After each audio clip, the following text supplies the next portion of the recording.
dia, queridos! Vamos à nossa aula de hoje, a nossa aula de Geografia.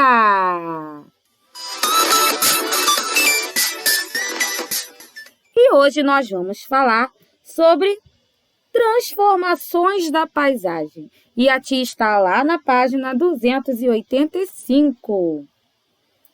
Você já percebeu que as paisagens são transformadas ao longo do tempo?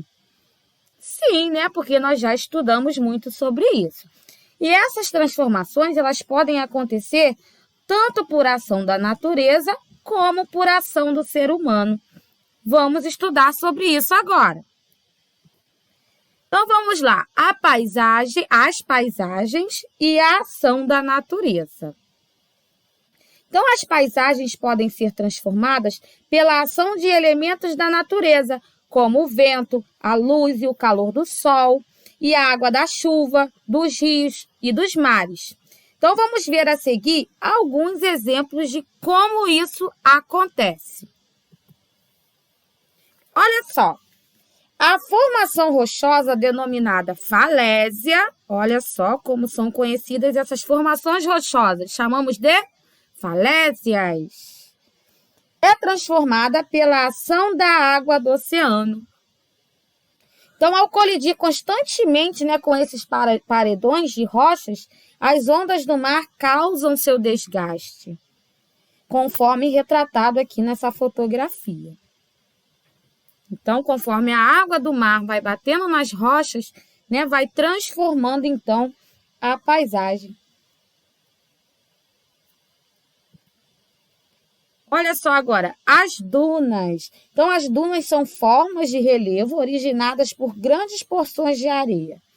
Elas são transformadas pela ação dos ventos, que carregam os grãos de areia, deslocando as dunas de um lugar para outro, conforme mostra aí nessa fotografia, que essa imagem fica lá no Maranhão, no estado do Maranhão.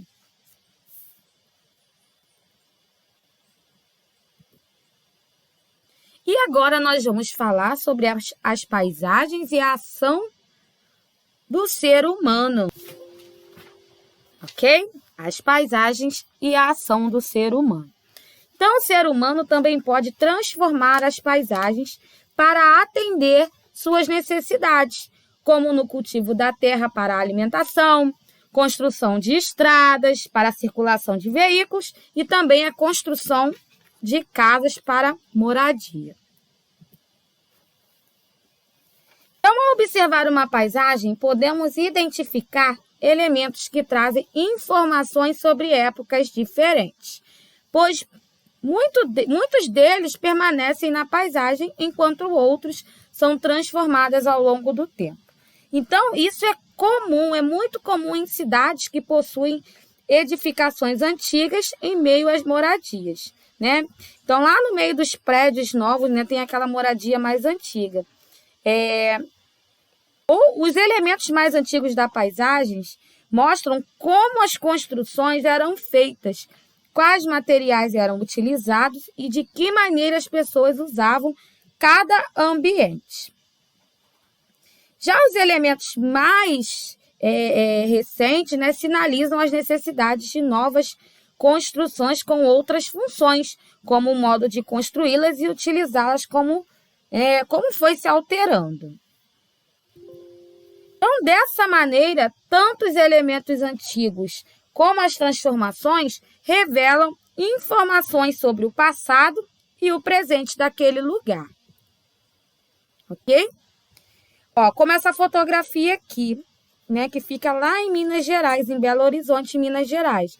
Ela mostra elementos que permanecem na paisagem, como essa igreja aqui, que é uma construção antiga.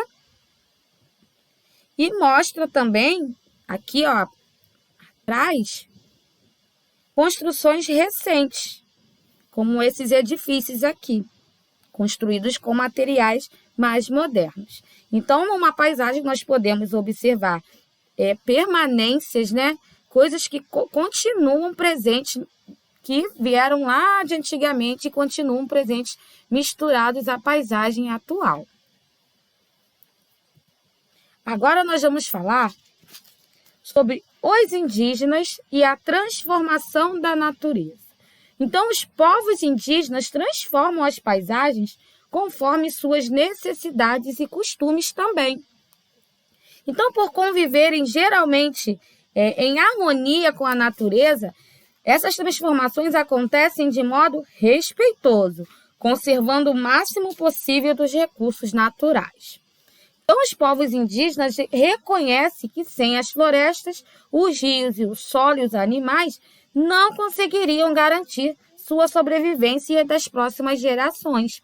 Assim, eles coletam frutas e raízes, cortam árvores, caçam e pescam com muita responsabilidade, ou seja, retiram da natureza apenas os recursos necessários para o seu sustento e o de sua família. E quando percebem que os recursos naturais estão se esgotando, sabe o que eles fazem? Procuram outro local da floresta para explorar. E, desse modo, eles contribuem para que a natureza se recupere ao longo dos anos. Tá bom?